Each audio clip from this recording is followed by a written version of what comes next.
Company का कोई भी मेन इनकम होता है वो कौन सा होता है? Obviously the sale. Revenue generate कहाँ से होता है? Highest revenue will be generated to the sale. So it is very important to vouch the incomes properly. उसको ऑडिट करना बहुत जरूरी है, because a sale is not what is a sale? Sale is an income. So you need to vouch it properly. What all are the points which are been required? सबसे पहले point जो हमें देखना चाहिए वो क्या होगा? Supporting documents needs to be checked. Now what all are the points? What all are the supporting documents के जब हम sales के transaction पढ़ेंगे तो कौन सा document हमें select करना चाहिए? सबसे पहला there should be a cash memo or a sales bill. क्योंकि जब कस्टमर परचेज करेगा हमारे पास से ट्रांजैक्शन, हम उनको क्या देंगे? सेल्स के बिल देंगे. तो कैश मेमो, और उन्होंने अगर कैश में पे किया होगा तो कैश मेमो भी होगा हमारे पास. So first the copy of a cash memo और the sales bill should be check. Second, अगर आपने डिलीवरी दी है तो डिलीवरी चलान, और वहां से निकलने के लिए अगर एक्साइज है तो एक्साइज से निकलने के लिए you will require a gate pass as well. So copy of that needs to be check. Transporters bill need to be check. Sale किया है ट्रांसपोर्टर बिल, अगर और ट्रांसपोर्टर बिल अगर क्लाइंट ने पे किया है तो ठीक है. अगर if it is borne by a company then also you need to check the transporters bill के proper charges are been applied on it और नॉट. एक्सपोर्टेड आइटम्स है तो you need to check the bill of lading, customer duty का receipt. फिर obviously you need to see the currency, because currencies में भी तो change आएगा. आप अपने जो भी फाइनेंशियल अकाउंट बनाओगे वो as per the Indian rupee में होंगे.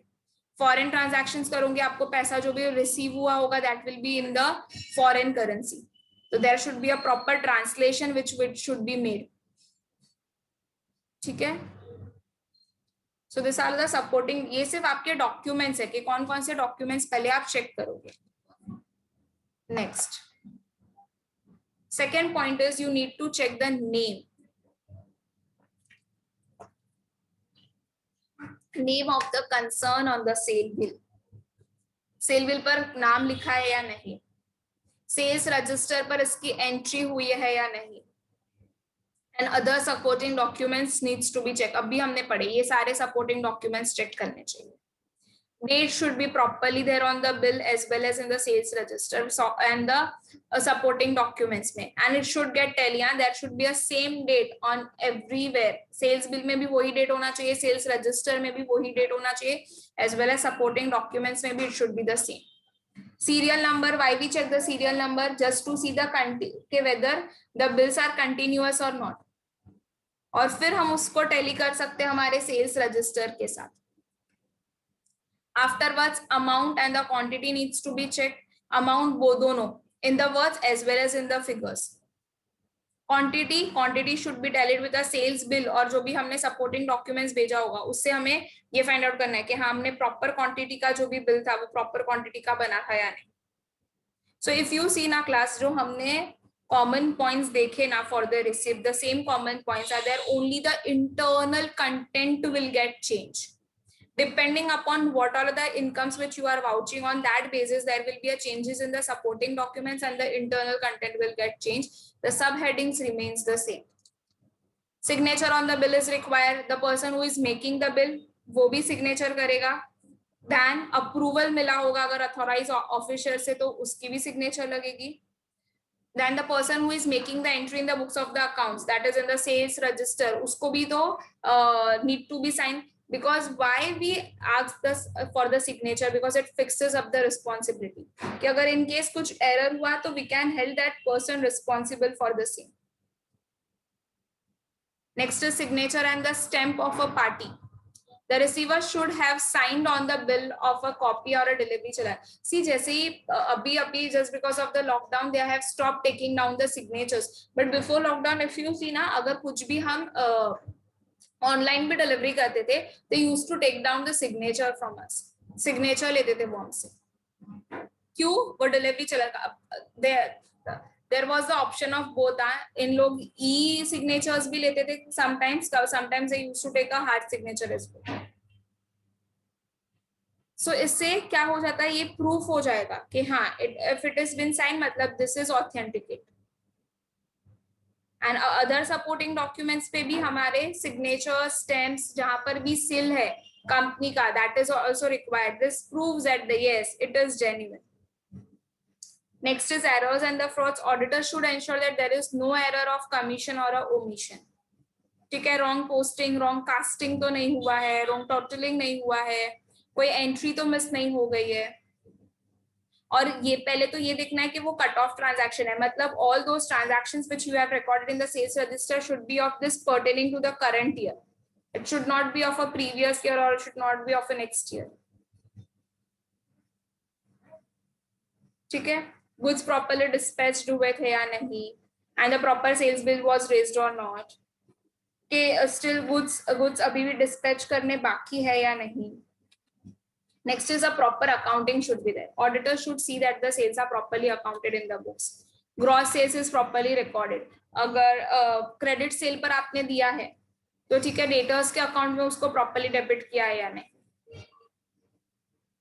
ठीक है, सेल्स के ऊपर अगर कोई टैक्सेस इज बीन अप्लाइड तो प्रॉपर टैक्सेशन, उस पे ऊपर टैक्सेस डिडक्ट करके आपने बिल बना, नेट बिल है या नहीं, आपने टैक्स का फिगर अलग से लिखा है या नहीं. You have shown the gross figure और you have shown the net figure in the book. That need to be checked by the auditor and it should be as per the guidelines which has been given by ICAI. अगर वो आपका transaction cell related नहीं है तो आप कोई भी adjustments obviously नहीं करोगे सेल्स अकाउंट में. अगर ट्रेड डिस्काउंट है तो you should remember that trade discount की जर्नल एंट्री पास नहीं होती बट उसका कैलकुलेशन होता है. सो प्रॉपर्ली अगर ट्रेड डिस्काउंट दिया गया है तो इसका deduction from the sale it has happened और not. If we have given the commission to the agent तो हमारा क्या हो गया, उतना हमारा उसमें से खर्चा हो गया, तो हमारी सेल्स की इनकम में से वो commission which has been given to the agent should be deducted. Next is it should comply with your Companies Act. ठीक है, the sale should comply with the provisions of the Companies Act. Sale made to the concern in which the director is interested should be sanctioned by a resolution of the boards of directors and the sale contract should be entered in the register of the contract. The auditor should verify the minute books and the contract register for this purpose. अगर sale कुछ related concern में हुआ है तो there should be a proper approval, there should be a proper sanction which should be there in the meeting. और meeting में अगर sanction हुआ है तो auditor should check the minutes of the meeting. अगर कुछ कॉन्ट्रैक्ट किया गया था तो कॉन्ट्रैक्ट के पेपर्स भी देखने हैं. minutes of the meeting में क्या होगा, whatever would be the important points which were been discussed in the meeting, whatever would be the agenda of that meeting would be written in the minutes book. वो सारा minutes books में लिखा जाता है. Next is disclosure should be as per the schedule 3. और ये आपका जो है वो सेल्स कहाँ पर रिकॉर्ड होता है, रेवेन्यू स्टेटमेंट में, that is a statement of the profit and loss में. और इसका जो हेड है जिसके अंडर में आप इसको रिकॉर्ड करोगे it is revenue from operations. और जो ये रेवेन्यू फ्रॉम द ऑपरेशंस है ना, it is further divided into the sale of the product, sale of services, other operating revenues. तो आपको ये देखना है कि आपने प्रॉपर हेड्स में इसको रिकॉर्ड किया है या नहीं. ठीक है, now there will be a different there will be a certain different points. Supporting documents cash sales के लिए आप अलग से चेक करोगे. वहां पर आप कैश मेमोज को देखोगे कि प्रॉपरली कैश बुक में वो एंटर्ड हुआ है या नहीं. The total of the cash book should get match. Tally properly cash memos हो रहे हैं या नहीं. There should be a proper checking देखना है कैश मेमो में चेकिंग प्रॉपर है या नहीं. Original cash memo is original और it was a cancelled one.